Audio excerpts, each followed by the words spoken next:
Mesdames et messieurs, une fois de plus encore, bonsoir et merci de nous recevoir chez vous à travers vos petits écrans, à travers vos ordinateurs, vos téléphones, car cette émission, comme vous le savez bien, elle est diffusée sur la chaîne de cette émission qui n'est autre que Autopsie Cultural TV. N'oubliez pas de vous abonner, pour vous tous qui nous suivez en direct. N'oubliez pas de vous abonner, de cocher la cloche de notification, ainsi que liker, partager le lien de cette émission pour le plus grand bonheur de la culture africaine et de la culture congolaise en particulier. Cette émission, elle est aussi diffusée sur la chaîne DRTV, que vous connaissez très bien, qui est une chaîne, l'une des plus vieilles chaînes du Congo, de Verdire. Alors, mesdames et messieurs, je ne suis pas seul. En tout cas, c'est la seconde partie. Pour ceux qui ont eu la chance de voir la première partie de l'émission que j'ai faite avec l'artiste Kasserès, ce soir, c'est l'artiste qui est toujours là sur ce plateau. Comme je l'ai souvent dit, cette émission, elle a pour but principal de retracer le vécu artistique de tout ce qui évolue dans le domaine culturel. Alors, bonsoir Kasserès. Bonsoir Majestic. En tout cas, merci une fois de plus encore. Excusez-moi, je vais arriver d'être avec nous. La dernière fois, nous sommes arrêtés sur un fait qui était très important, c'était que vous disiez qu'il y a ceux qui réussissent dans la musique parce qu'ils sont dans l'occultisme, ils sont dans le fétichisme. Et vous avez embrassé la carrière musicale sans pourtant aller dans ce domaine. Voilà pourquoi est-ce que pour vous, ça ne décolle pas. C'est bien ça? Oui, c'est bien ça. Parce que je me disais peut-être que naturellement, comme ça, je vais y aller un peu plus loin, mais au final, c'est pas ça. C'est pas ça. Est-ce que en tout cas, je vais remonter quand même le temps. Je vais partir en 1998 avec celui que vous respectez tant, qui n'est autre que Chap Joe. Chap Joe a eu, à un moment donné de sa carrière, bloqué le Congo, hein, quasiment tout le pays. Il était écouté partout, machin. À votre avis, c'était quoi? C'était juste de la chance ou bien c'était l'occultisme, comme vous dites? Non, c'était de la chance. De la chance. C'était de la chance. Avec Chap Joe, je crois pas. C'était juste de la chance. C'était juste de la chance. Boderman, que vous connaissez bien, a fait Imeni Imeni, qui était devenu quasiment l'hymne national. Chanté de partout. Vous comprenez? Invité sur toutes les scènes artistiques, toutes les scènes de production artistique. Invité dans les anniversaires. Qui a reçu le premier tam-tam d'or à l'époque pour un rappeur évolué au pays. À votre avis, c'était quoi? C'était naturel pour Boderman, parce que même moi-même, il m'avait mis d'accord. Et Boderman a su étudier le public. Ouais. Nous sommes à Pointe-Noire. Normalement, quand tu es beaucoup plus basé sur le français, ou l'ingala, ou l'anglais, tu es moins écouté.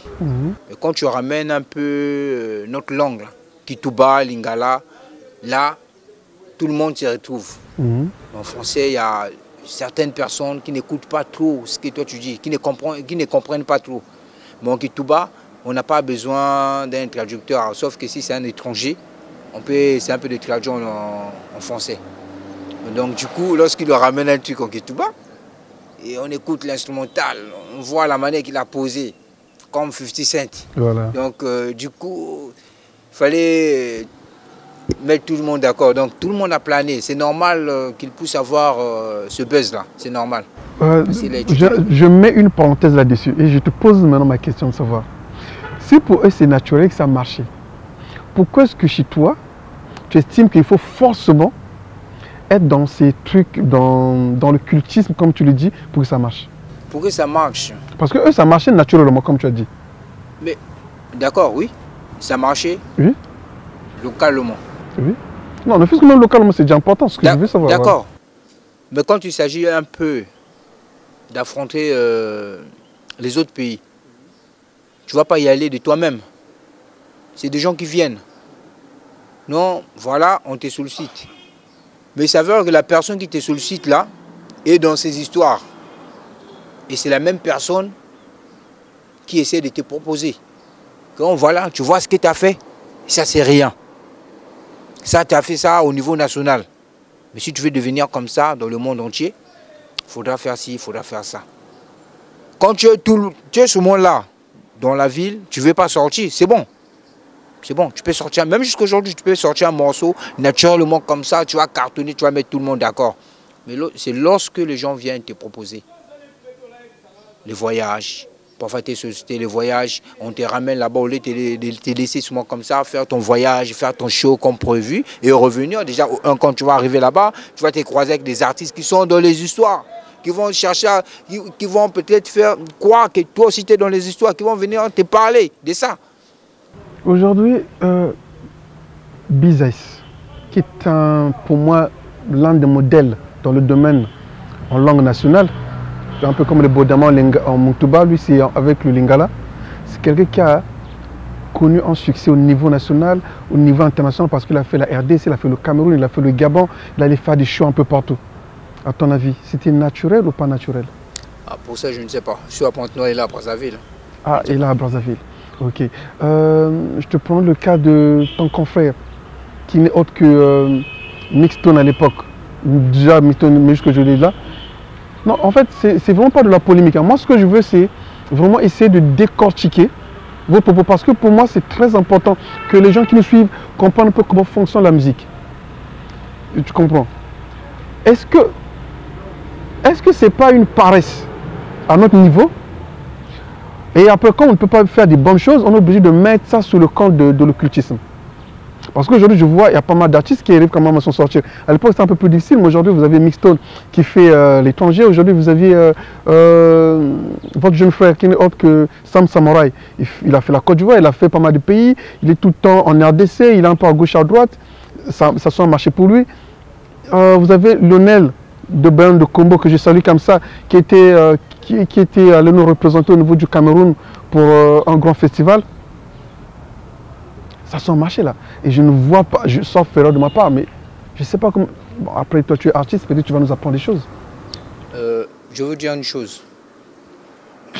Dans le bled, tout à l'heure, comme je vous ai dit, quand tu vas essayer un peu de cartonner à ta façon, c'est des propositions. Sauf si tu tombes sur une bonne personne, par exemple, ton grand frère, il est dans ces histoires-là. Même du genre, ton grand frère, il essaie un peu d'encadrer les artistes. Il ne va pas te proposer de rentrer dans ces histoires, mais sauf il va te booster. Dans le sens là, c'est bon. Mais si ce n'est pas ton grand frère, déjà à Pointe-Noire, il y avait un problème qui se passait ici. Lorsque quelqu'un cartonne dans les médias, il y avait un label de la place qui te propose de signer. Une fois que tu signes là-bas, on t'éteint. On te fait savoir qu'ici, 2 artistes, 3 artistes ne peuvent pas cartonner en même temps. Ici, on est en train de faire d'abord la promotion d'un seul artiste. Donc du coup, toi qui as donné d'abord le goût au public, tu es devenu encore off. Pour soutenir d'abord celui qui est en train de cartonner. Donc s'il n'a pas d'inspiration, c'est vous qui lui donnez encore des morceaux pour chercher à cartonner. C'est tout ça qui fasse que les artistes n'évoluent pas. C'est comme je vous ai dit. D'accord.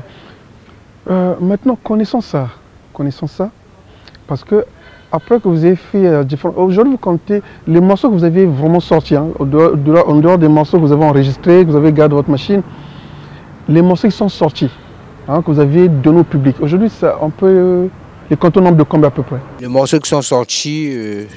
que vous avez sorti, vous avez donné au public. Il y en a au moins au nombre de combien aujourd'hui? Il y en a au moins au nombre de 300 et quelques. Au moins 300 morceaux? 300 et quelques, 300 morceaux. Et sous les 300 morceaux, donne-moi juste 4 morceaux, tu estimes que ça c'était les meilleurs des meilleurs. C'est-à-dire que pour vous, les morceaux qui ont vraiment porté votre carrière jusqu'à en arriver là où vous êtes aujourd'hui. Il y a le morceau de Parabolica. J'ai un morceau de Bomae. Ça, tous les morceaux là, c'est avant 2016. Hein. Avant 2016. Avant 2016. Parce que j'en ai encore que je n'ai pas encore trop officialisé, qui sont encore plus nickel que ça. Et il y a le morceau Tolamuka. L'autre morceau, c'est quoi? Le thème, c'était Bango Bayebite. Bango Bayebite, la parole de quoi en fait? On parlait un peu de tout. Bango Bayebite. On parlait un peu de tout. Bango Bayebite. Banane. Mais c'était pas dans le sens du clash. Banane Bayebite. Mais vous tous là, c'était pas de l'essence du genre, par exemple, l'émission, non, tu connais pas, non. Je parlais un peu de moi. Comme on dit, le refrain disait, Canifilan Koutoloko, attendez, c'est pas quoi là. Tu vois, je suis en train de dire que je vais rester un jour. Moi, c'est pas en dormant que je vais mourir. Un peu de trucs comme ça. C'est pour les gens qui me critiquaient, bon voilà, avec sa musique, il n'ira pas loin, nani nana. Déjà, c'était dans le sens là. J'ai dit, je suis en train de faire comme ça, je sais que demain je serai comme ça, mais vous ne le savez pas. D'où j'avais donné le titre de Bango Bayebite. C'était pas dans le sens du clash. Ok. Maintenant, connaissons l'environnement artistique, comme tu me l'as décrit, qu'il est bourré des gens très occultes, des gens qui sont liés au satanisme, des gens qui sont liés au fétichisme. Mais tu as envie de rester dans ce domaine. Est-ce que tu as trouvé un modèle propre à toi? Parce que je ne pense pas que tu fasses la musique seulement pour Pointe-Noire, ou pour Brazzaville, ou seulement pour le Congo, juste pour la RDC, ou pour Kin, ou Moumachi. Mais tu as envie de faire de la musique que tu sois écouté au niveau international, n'est-ce pas? Oui. Maintenant, comment comptes-tu en arriver là-bas? Vous voyez, Majestic, nous sommes des Congolais. Mon voyage. Aujourd'hui, vous ne savez pas ce que j'ai dans ma tête. Voilà pourquoi on demande. On est en train de causer aujourd'hui. Vous pouvez apprendre demain. Oh non, voilà, Kasseres, il est à Paname. Mais comment? Hier, pourtant, on était ensemble avec lui. Vous voyez? Si je dis ça, c'est pourquoi? C'est parce que d'abord, un jeu d'amour de ce que je fais. Ou deux, je vois déjà au Congo, ça ne paye pas. D'où je dis, je dois toujours garder ce côté-là. Parce que demain, on ne sait pas. Demain, je peux me retrouver pour moi au State. Au Congo, la musique ne paye pas? Non. Je dis, non, ça ne paye pas. Kasseres. Non. Kasseres, aucun la musique ne paye pas. Surtout les rappeurs. Moi, je vais vous dire. Surtout les rappeurs. Il n'y a aucun rappeur n'a acheté des parcelles ici, des voitures, vous allez me dire, qui est là en train de nourrir sa famille, seulement de la musique. Aucun rappeur. Aucun rappeur. Je vous dis aucun rappeur. C'est un rappeur que vous connaissez, qui est comme ça, il a d'autres trucs qu'il est en train de faire. Aujourd'hui, là, je suis là, je suis en train de soutenir des artistes. J'ai un studio d'enregistrement, j'ai un label. Mais ce n'est pas seulement de le rap. Les gens qui ne savent pas ce que moi je fais vont se dire que non, bon voilà, c'est le rap qui lui a payé ça. Non, c'est le boulot. Moi je travaille. C'est avec mon argent là, je complète, je sais un peu de musée dans le truc là pour encadrer les petits frères qui sont en train de venir.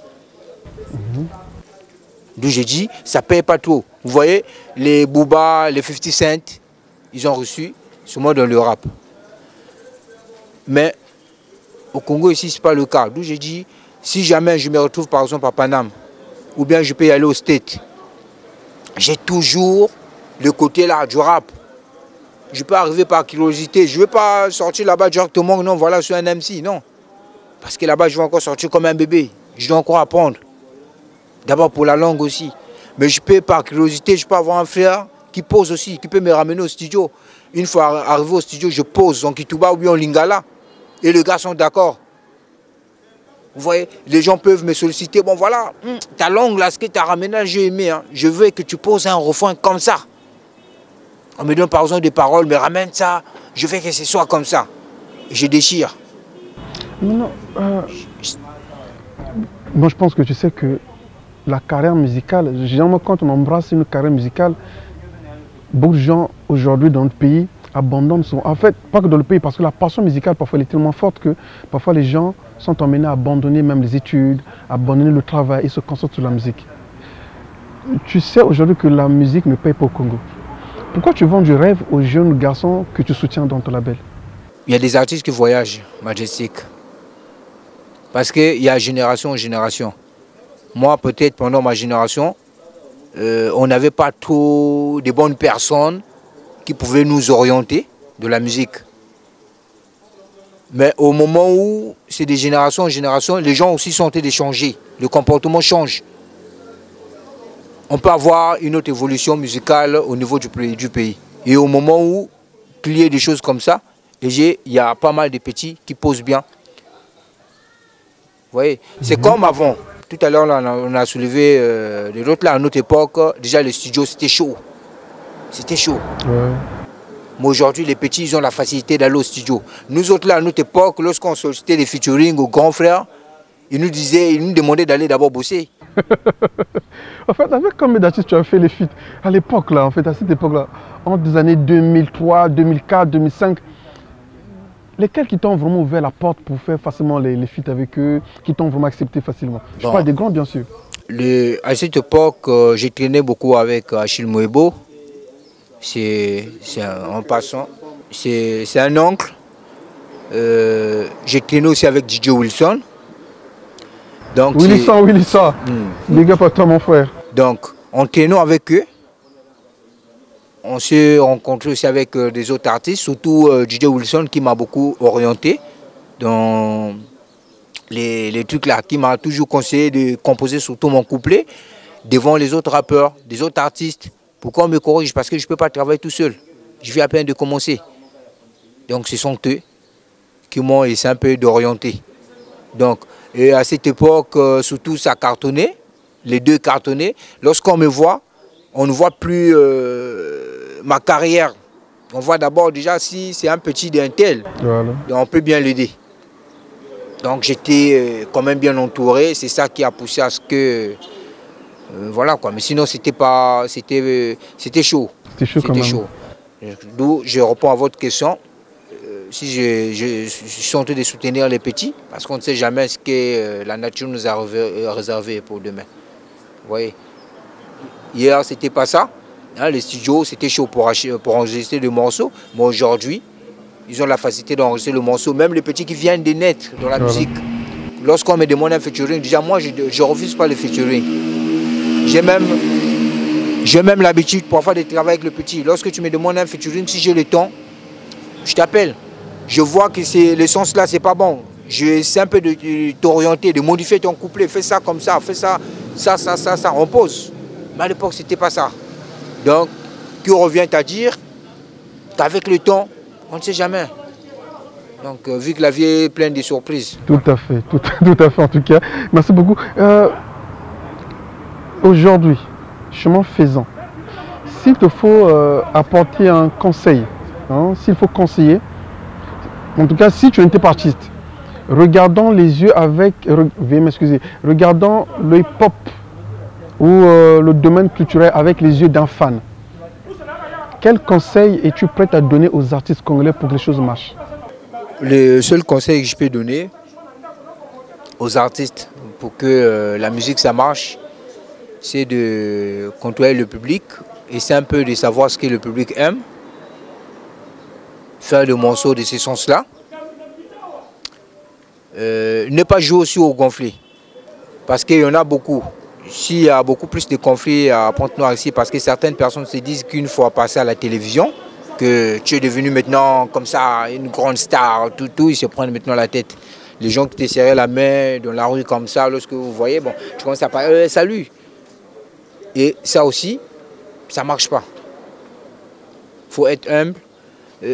Toujours là, contrôler le public. Parce que moi, à l'époque, on m'a même soulevé sur scène. Le public, je suis en train de rapper, je n'ai pas encore fini mon morceau. Le public est venu me soulever sur scène. Mais c'était à cause de quoi? Lorsqu'on arrive d'abord pour le spec, déjà on vous traite même de flé. Vous êtes tenté de rentrer au spectacle. Vous avez mis vos capuches, bon voilà, je suis frère, il y a mon nom sur la liste là-bas. Parfois les frangins t'appellent, tu ne gères plus. Ouais, salut, tu passes. Mais lui déjà dans sa tête, il est en train de se dire, bon voilà, le gars là, c'est un gars, on tient dans le quartier. Arrivé là, je suis venu même pour lui, il est en train de me filmer comme ça. Ça décourage un peu le public. Mais moi, qu'est-ce que je faisais? Les autres sont dans les coulisses, moi je sors. Je cause pour moi là avec des gars, je cause au public là, je cause. Et il y a des gens même qui me proposent. Parfois, ce n'est même pas des morceaux que j'avais prévus. J'apprends ça sur mon public là-bas. J'espère que tu vas chanter telle chanson, j'aime bien ça. La personne là, je ne la connais pas. On me demande telle chanson, moi aussi j'aime ça. Vous voyez? Donc du coup, je rentre encore là-bas, je vois avec le DJ dans le morceau que je t'avais donné là, parmi les morceaux là, décale l'autre, balance ça, tout. Si on essaie un peu de se comporter comme ça, je crois que la musique, ça va aller. Ça, c'est la partie scénique. Maintenant, pour la vente, comment? Parce qu'aujourd'hui, comme vous avez dit, d'après vos propos, que la musique aujourd'hui n'enrichit pas l'artiste congolais, notamment dans le domaine du hip-hop, qui est votre domaine à vous de prédilection. Comment comptez-vous vendre votre musique? C'est-à-dire, parce que vous n'allez pas me dire que vous allez au studio enregistrer, faire les clips. Ce sera tout le temps gratuit. Je dis, vous les faites d'abord pour vous faire connaître correctement. Mais comment comptez-vous vendre cette musique-là? Pour donner du goût aux jeunes qui d'acheter la musique, comment comptez-vous faire? Ce qu'on doit faire, c'est de ne plus poster la musique sur le net, dans les plateformes de téléchargement. Parce qu'une fois que déjà une personne a le morceau là, ça partage sur des Bluetooth, des WhatsApp, des nanani, on doit bloquer ça comme ça, booster juste la promotion, passer dans les interviews comme ça, hip-hop zone, parler du morceau, donner, même si c'est encore l'audio, donnez au moins le morceau. À Majestic, par exemple, vous donnez le morceau, vous essayez un peu de balancer comme ça. Ça donne le goût. Et vu que quelqu'un n'en a pas, il y a déjà au moins 5 personnes qui en veulent. Et qu'est-ce qu'ils vont faire? Ils vont essayer un peu de te contacter. Et vous allez dire, bon voilà, je suis en train de préparer un album, dès que c'est bon, vous serez au courant. Et voilà. Et c'est ça qui va pousser à acheter le morceau. Faites seulement la promotion. Passer dans les émissions, déposer peut-être à la radio. On peut déposer aussi à la radio, c'est possible. On dépose à la radio juste pour balancer même juste l'intro. Une petite partie sur le monde, pas toute une chanson parce que quelqu'un aussi peut enregistrer ça. Juste une petite partie pour donner le goût. Et pour vous dire que non, bon voilà, je suis en plein d'autres là. Mais lorsque l'album sort aussi, vous organisez les shows. Vous dites que non, par exemple, j'ai un tel show, vous avez tellement vous avez balancé des publications, des morceaux, le début, ça a donné le goût. Il y a beaucoup de gens qui en veulent.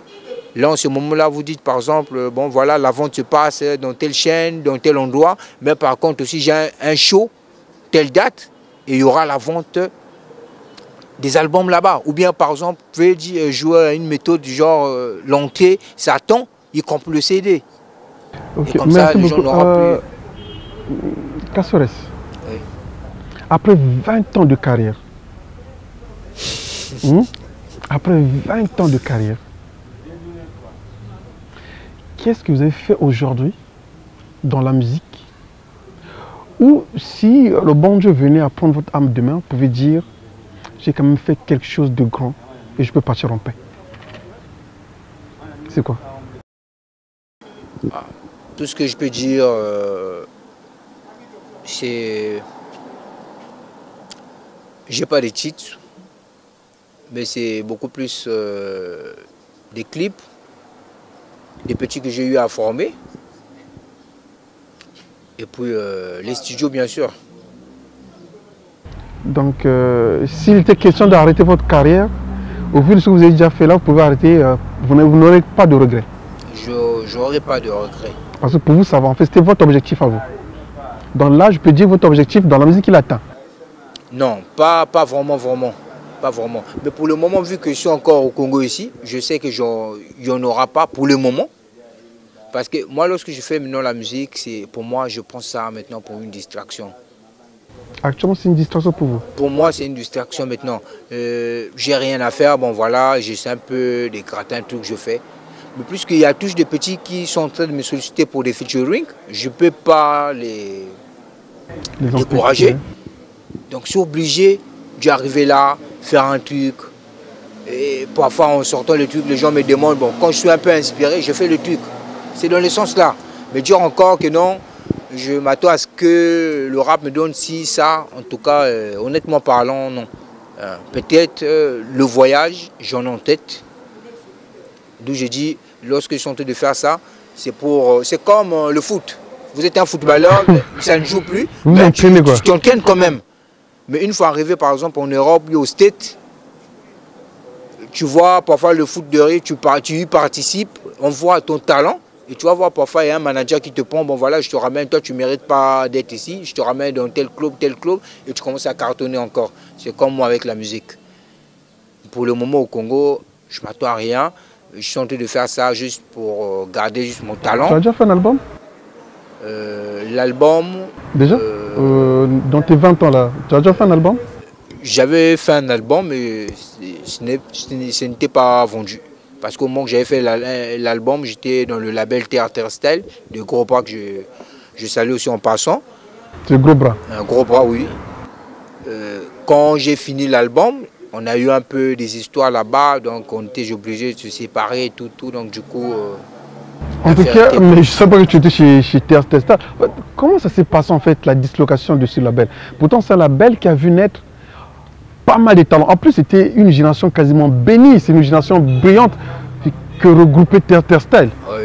Mais comment ça se fait que, qu'est-ce qui s'est passé pour que ce label se disloque et que chacun part de son côté? Bon, jusqu'à quasiment disparaître aujourd'hui.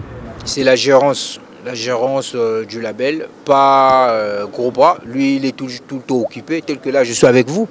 Mais certainement, je dois laisser quelqu'un au studio là-bas pour superviser tout. Mais si la personne là ne sait pas trop faire des choses, ça va ramener le truc en couille. Donc c'était comme ça un peu avec le label. Gros Bras, il voyage, il est souvent à l'étranger pour aller acheter parfois des matos. Bon, il nous laisse là avec le gars qui essaie un peu de gouverner le truc. Mais s'il gère mal le truc, ça marche pas. Tu reprends mal les artistes, ça marche pas. À l'époque, quand vous étiez chez Gros Bras, c'était qui l'ingénieur? C'est Pokismania. C'était Pokismania. Oui. Et vous étiez avec qui? C'était un peu les artistes que tu as connus chez Terster. À Théâtre Style, on était avec des Pokismania, des Mollard Official. Parce que ça, c'était la deuxième génération. Il y avait une première génération qui était partie pour la Belle Rage. Et nous, on était la deuxième génération. Donc, il y avait des Pokismania, il y avait des Mollard Official, il y avait Kams Kamikaze, des Olicine. Mon petit, il est toujours avec moi. Donc, c'est des talentueux vraiment. Il y avait vraiment des talentueux. Des Smith, des Cartus, voilà. Maintenant, dans tous ces noms que tu m'as cités là, est-ce qu'il y a toujours certains qui sont toujours dans le hip-hop ou bien la plupart bon, il y a la majorité, ils sont toujours dans le hip-hop, mais il y a certains qui ont laissé quoi. Kamikaze rappe toujours? Kams Kamikaze, il rappe toujours. Ça, il est tout le temps même avec moi, mais il est beaucoup plus maintenant côté gospel. Il rappe mais côté gospel. Il est du côté gospel, mais malgré ça, c'est mon gars, on est toujours ensemble. Olicine. Olicine, il rappe toujours, il est avec moi dans le label là. Mollard Official. Mollard Official, il rappe, il fait du gospel aussi. Ah, lui, il est dans du gospel. Il est dans du gospel. Ah, finalement, Dieu en a rattrapé plusieurs. Toi, tu attends quoi? J'attends l'inspiration. Toi, tu attends l'inspiration. Pas des choses parce qu'un tel a fait, un tel, un autre là. Pour l'instant, tu n'as pas l'inspiration pour Dieu. Je ne suis pas tout inspiré pour ça. Donc, je sais un peu de me focaliser sur ça. Mais par contre, dans mes morceaux, je parle de Dieu. Parle de Dieu. La musique du monde, c'est des gens qui interprètent ça mal. Sinon, la musique du monde, il n'y a pas la musique du monde, il n'y a pas la musique de Dieu. Toute la musique, c'est bon, c'est pour Dieu. C'est Dieu qui a créé ça. Donc, tout ce qu'on fait, c'est le message. Même la musique religieuse, quand vous écoutez, il y a des gens qui parlent. Au lieu de parler à Dieu, il est en train de parler à son frère. Il est en train de conseiller son frère. C'est ce qu'on fait aussi avec le rap. Vous voyez? Donc, c'est un peu ça. Ok, en tout cas, c'est un plaisir de t'écouter, de te recevoir sur ce plateau. Pour ceux qui ne le savent pas, pour ceux qui ne le connaissent pas encore, comme j'ai dit ce soir, j'ai reçu pour vous spécialement l'homme qu'on appelle Caceres et Paul, un artiste évoluant dans le domaine du pop ici à Pointe-Noire. C'est quelqu'un de très brillant. Je pense que pour ceux qui ont eu le temps de suivre la première partie de cette interview, ou encore le début de cette deuxième partie, vous avez eu certainement à comprendre que c'est quelqu'un qui est très carré, très correct dans ses pensées. Et je vous invite comme ça à aller écouter un peu sa musique sur sa chaîne YouTube qui n'est autre que Caceres et Paul officiel. Et vous avez comme ça toute sa musique. Caceres. Oui. À une époque, je me souviens, tu m'avais même contacté pour qu'on fasse une émission à l'époque. Mais tu avais sorti un morceau, il était tellement... En fait, pour moi, c'était vraiment du borderline. Vraiment, c'était au bord même de la frontière. Une musique très engagée. Connaissons un peu la réalité des pays africains. Comment est-ce que nos pays sont gouvernés? Comment est-ce que nous vivons dans nos pays? Est-ce que vous n'avez pas eu peur de faire ce genre de morceau? Pour moi, non. Je n'ai pas peur, c'est le message. Je ne suis pas habitué à mentir. Si je dis que le pays va bien, ça veut dire que je mens. Ça va pas, ça va pas. Pour qui? Pour qui ça ne va pas? Pour vous ou bien pour tout le monde? Hein? Pour tout le monde. Non, en tout cas, pour moi, je suis congolais, j'aime ce pays. Moi, j'estime que, non, en tout cas, sincèrement, à mon niveau, j'estime que tout va bien. Vous, aujourd'hui, vous êtes employé dans une belle entreprise, vous avez une belle petite vie, vous avez une belle petite famille, vous êtes véhiculé, vous avez, en tout cas, le strict minimum qu'un homme peut espérer avoir dans la vie. Pourquoi vous dites que le pays va mal? Donc, pour vous, ça va? Non, pour moi, ça va, je dis pour moi. Maintenant, je demande à vous, vous qui avez chanté, vous qui avez eu à remettre en question le bien-être du pays dans vos chansons, voilà pourquoi je veux savoir. Vous voyez, un artiste s'inspire. Je peux arriver quelque part, là, je vois le milieu, bon, voilà, il y a un tel truc, même une dispute, quelqu'un a balancé ça, je prends, je mets quelque part. Lorsque, moi je suis à Luandili, là nous sommes dans quel quartier? Nous sommes à Pita. De Luandili jusqu'à Pita, je n'ai pas emprunté l'hélico. Je suis arrivé ici, j'ai emprunté un moyen pour venir. Mais lorsque je vois déjà le goudron. Votre voiture, bien sûr, quand vous êtes emprunté, vous êtes venu dans votre voiture. Lorsque je vois les goudrons qui sont mal faits. Mais tandis que ce n'est pas l'argent qui manque pour arranger ça. Je peux m'inspirer de ça aussi. Parfois, ils ne sont pas au courant. Quand le papa arrive, ce n'est pas dans le voie comme ça qu'on lui emmène. On essaie un peu de calculer. Bon, telle voie est vraiment cool. On le ramène là-bas. Mais parfois, lui-même, il n'est pas au courant. Il faut que je parle de ça. En parlant de ça, il faut que je fasse une vidéo, aller faire le clip, tourner le clip là-bas pour qu'on voie aussi. Pour ne pas dire que non, voilà, c'est bien, c'est bien. En tout cas, je tiens à féliciter votre engagement. Je tiens à féliciter votre détermination, en tout cas, pour le bien-être du pays. C'est toujours bien. Et puis pour votre bien-être personnel. Nous voici quasiment à la fin de notre entretien. Caceres, vous avez souligné un fait que pour vous, la musique aujourd'hui devient simplement un instant d'entraînement pour essayer de maintenir votre talent en éveil. Donc, si je comprends bien, pour l'instant, vous n'avez plus de projet artistique. Au niveau national, bien sûr. J'ai des projets, mais pour moi-même. Oui, je parle de vous, bien sûr, au niveau national. Est-ce que sachant que vous rappelez pour vous exercer un peu, ou bien pour soutenir les jeunes qui viennent auprès de vous. Donc ça veut dire que c'est pas sûr qu'on ait comme ça un album ou un maxi single, ou c'est pas possible pour l'instant. Pour l'instant, c'est pas possible. Ce qui est vrai, je suis là pour soutenir des artistes vu que j'ai déjà mis en place un studio d'enregistrement. C'est pour soutenir des artistes. Très bien d'abord, et puis je tiens à signaler à la jeunesse qu'il est très propre, il est bien situé, il est beau, et c'est qui l'ingénieur là-bas? C'est Sparrow. Sparrow. J'ai préféré travailler avec des nouveaux parce que les anciens là, ils sont un peu glissants quoi. D'accord. Donc, toujours dans le clash. Donc je préfère soutenir un peu les petits. Oui. Lorsque je vais essayer un peu de soutenir le petit, si je me suis inspiré sur un truc, plus que moi-même, je pose aussi. Mais j'en prends plus au sérieux. Mais si je vois que bon voilà, un tel style commence à cartonner, les gens commencent à préférer faire ça tout. Vu qu'il y a les studios, je peux essayer un peu de faire peut-être un album, disons même de 3-4 titres, pour sortir, voir un peu ce que ça peut donner. Parce que si ce n'est pas le public, sinon j'allais déjà arrêter avec la musique. Parce que tout le temps, quand je suis sur Facebook, WhatsApp, il y a pas mal de gens qui me demandent des morceaux, des nouveautés. C'est là où je dis, ah voilà, malgré qu'il y a telle musique qui est au top, mais il y a certaines personnes qui veulent toujours m'écouter. C'est ça qui me booste un peu, qui me donne un peu le courage de poser. Donc pour le moment, pour votre réponse, je suis en train d'encadrer d'abord les petits. Et si jamais je vois que bon, là, ça commence à faire ça, je peux essayer un peu de faire un truc pour voir ce que ça va donner. Que vous inspire la séparation dans la musique? Est-ce une bonne ou une mauvaise chose? La séparation? Par exemple, les groupes de musique, les grands groupes de musique qui se séparent. Pour vous, c'est une bonne ou une mauvaise chose? c'est une mauvaise chose, c'est pas une bonne décision ou bonne nouvelle, c'est une mauvaise chose parce que ce qui crée ça aussi, c'est comme je dis, les artistes sont trop des vantards.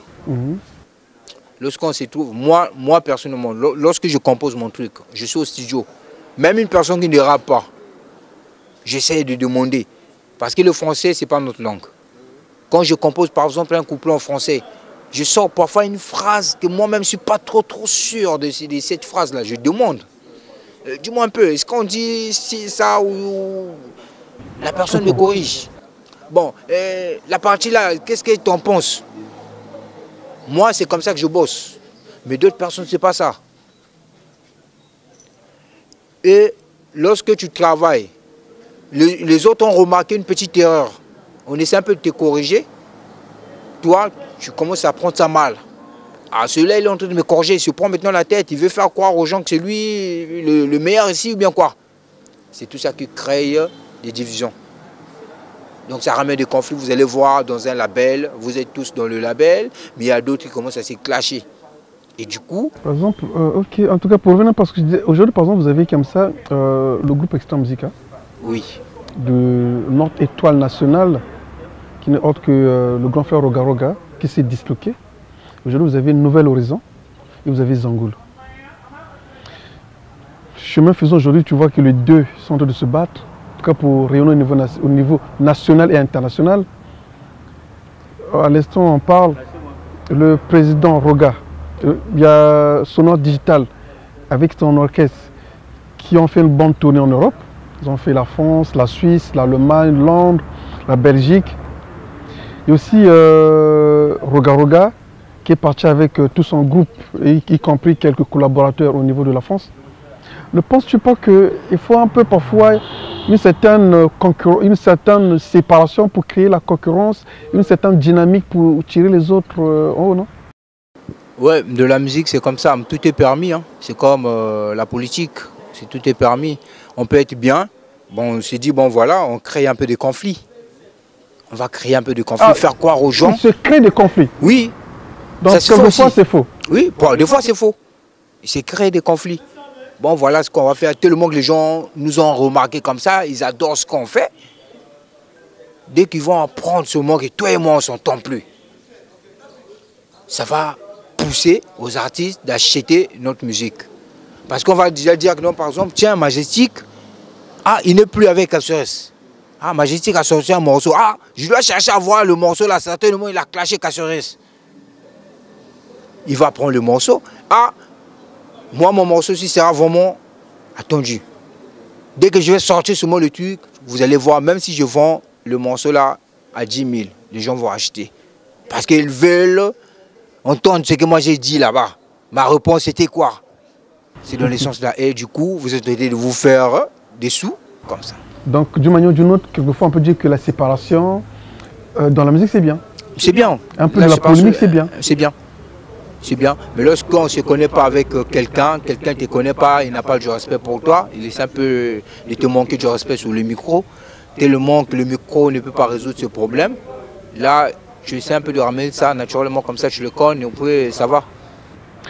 En tout cas, dans le sens là, c'est bon. En tout cas, mesdames et messieurs, ce sont ses propos. Il assume ses propos, je ne m'y engage pas dedans. Mais si je peux me permettre de conseiller les gens, je vous dirais simplement, la violence n'est pas du tout une bonne chose.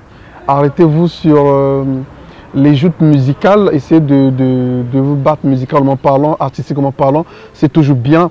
Et je tiens comme ça à saluer et encourager les deux grands frères que je viens de citer comme ça, Sonore Digital. En tout cas, félicitations à toi et à tout ton groupe. Merci pour tout ce que vous faites pour la culture congolaise. Et au grand frère Roga Roga, c'est toujours bien parce que je pense que cette concurrence dans laquelle vous êtes engagés va nous apporter un peu plus de lumière, un peu plus de rayonnement au niveau international. Et le souhait est que cela reste vraiment dans le domaine musical. Vous êtes des frères de longue date, vous avez fait beaucoup d'années ensemble. Je pense que la famille ne meurt jamais. Comme on dit chez nous en Lingala, si la famille est bien mais katanaka jamais. Vous êtes des amis, vous êtes des frères, vos familles se connaissent très bien. Que cela reste ainsi. Je profite aussi comme ça de saluer Tidjane Mario, qui a profité en tout cas de l'apport de son grand frère Sonoa Digital. Aujourd'hui, il se retrouve en France. Je salue aussi Diesel Gussi. Vous deux, vous êtes des frères, vous êtes des amis. Depuis A6, vous avez dansé ensemble, vous avez chanté ensemble. C'est toujours bien. N'oubliez pas d'où vous venez, parce que celui qui oublie d'où il vient, il n'est plus humain, il devient un animal. Donc, n'oubliez pas ça. Ce serait toujours bien. Et pour finir cette émission, Caceres, Oui. tu as forcément des gens que tu aimerais bien remercier, des gens qui t'ont toujours soutenu, qui ont toujours cru en toi. C'est d'abord, je parle de gars de mon label, Rap for Life. J'ai Sparrow, qui est toujours là derrière moi. Il y a mon frère Destiny. Le Sparrow, c'est un beatmaker. Il y a M. Jaco, ils sont toujours là. Il y a Nokoja, il y a des Kharkov, que je passe des salams. Il y a mon grand frère Shabjo, même s'il s'est fait plus voir depuis qu'il est devenu. Que je salue. Et il y a aussi Boderman. Et voilà quoi. Donc, pas de salutations. Pas des salutations. Et tu as un projet en novembre pour les jours à venir? Oui, j'ai un projet. Le projet, c'est après les studios, je vais organiser un spectacle. On peut avoir la date? La date, je vais donner la date parce qu'après là, on aura encore une autre émission, mais vous allez me filmer avec toute mon équipe. Ok. C'est là où on va trouver la date précise pour le show. Et voilà. Mais ce que je peux dire, c'est de ceux qui veulent me contacter. Je suis toujours dans le rap. Ce n'est pas pour vous décevoir, je suis toujours dans le rap. J'accepte pour moi des featuring. Ceux qui veulent me contacter, c'est je suis sur Facebook, Caceres Paul. Vous écrivez Caceres avec C-A-C-E-R-E-S. Espace, vous mettez épaule, comme des épaules bien sûr. Et vous allez voir, mon nom va sortir. Là, au moins, on aura plus de discussions à faire. Et vous êtes sur Twitter, sur Instagram ou bien que sur Facebook? Je suis sur Facebook, rien que ça, et un peu TikTok. Voilà, un peu TikTok. D'abord, j'ai vu, je vois tout le temps tes vidéos et tout ça. Mais sur TikTok, c'est pas Caceres Paul, mais c'est Cassé et Paul. Donc Cassé Paul. Ok. Maintenant, en fait, dis-moi, ce que tu fais sur TikTok là, c'est quoi en fait? Tu passes ton temps à te moquer des gens, pourquoi? Mais TikTok, c'est un truc là où il y a juste de M2R là-bas. Donc du coup, on est obligé de faire un peu des histoires pour faire rire les gens, quoi. D'accord. Et au cas où, je dis bien, au cas où quelqu'un voudrait venir enregistrer, est-ce qu'il n'y a pas un numéro spécifique pour le studio, là où on aimerait bien, on pourrait vous contacter et tout ça? Le numéro, c'est le mien d'abord, c'est des 06 685 93 95. Ok. Donc je répète, 06 685 93 95. Les studios, excusez-moi Majestic, je suis à la fin. Les studios, je n'ai pas ramené ça comme à l'époque, pas comme non plus les studios des autres. Parce que chez moi, quand tu enregistres un morceau, tu as l'impression que c'est comme si tu es en train de faire un produit fini. On te laisse le temps de bien travailler. Et non seulement ça, quand tu vas repartir, le jour que tu viendras prendre le mixage de ton morceau, si tu avais remarqué des erreurs là-bas, tu as le temps, on te permet encore de reprendre le micro pour essayer un peu de rétrécir le morceau. Ah, ça c'est bien ça. Ah. Tu laisses vraiment le temps que les gens évoluent. Je laisse le temps à l'artiste de bien travailler son truc. Donc tu prends, tu finis, tu pars. Lorsque tu vas venir pour le mixage, tu écoutes d'abord le truc. Même quand tu vas partir, certainement tu as des paroles. Tu vois, non, bon voilà, quand tu vas revenir, bon, la partie là, j'ai mal fait ça. Hein. Est-ce que on te laisse le micro? Même si c'est tout un refrain, tu as le micro, tu prends le micro, tu redresses encore ton couplet. Donc on fait gratuitement. Ça gratuitement. Juste le prix que tu avais payé là, mais pour le redressage là, c'est gratuitement. On veut que les studios sortent un peu des trucs bien, que les artistes se sentent un peu à l'aise chez nous et puis voilà quoi. En tout cas, merci beaucoup. Nous voici à la fin de cette émission, mesdames et messieurs. Je ne veux pas oublier comme ça, comme je l'ai dit tantôt, tous ceux qui nous soutiennent de près ou de loin, tous ceux qui pensent en nous, tous ceux en tout cas qui vont partager le lien de cette émission, tous ceux qui vont s'abonner, qui vont activer la cloche de notification. En tout cas, je tiens à vous remercier. Je vais saluer comme ça le conseil très spécial de cette émission. L'homme, c'est Ferk B, le bras droit de Danja. En tout cas, merci beaucoup à vous. Je vais saluer comme ça là l'homme qui a le droit dans la peau. Je dis bien l'homme qui a le droit dans la peau. Monsieur Roland Goma, sur Brazzaville, bonsoir. En tout cas, merci beaucoup pour tout ce que tu ne cesses de faire pour ton confrère majestique. Et je n'oublie pas, il y a Christian Mokito Lindalala, gentillesse, le cola et balai. Il y a Océan, en tout cas, merci beaucoup, grand frère. C'est toujours bien de savoir qu'il y a des gens qui vous soutiennent financièrement, mentalement, spirituellement. Je salue comme ça toute la famille Bouété, ma descendance, la famille Kim Williams. En tout cas, je tiens à vous faire des petits coucous. Je n'oublie pas la famille Bongui, la famille Koussafoula, Koussafoula Désir, Koussafoula Messi, Désir Lover, Wanzan de ses étoiles. Et pour boucler cette émission, je salue comme ça Landry Moulumbu, l'œil digital. Je n'oublie pas Irché et toi. Et enfin, le grand frère Joël, Sister Obaya DG. En tout cas, merci.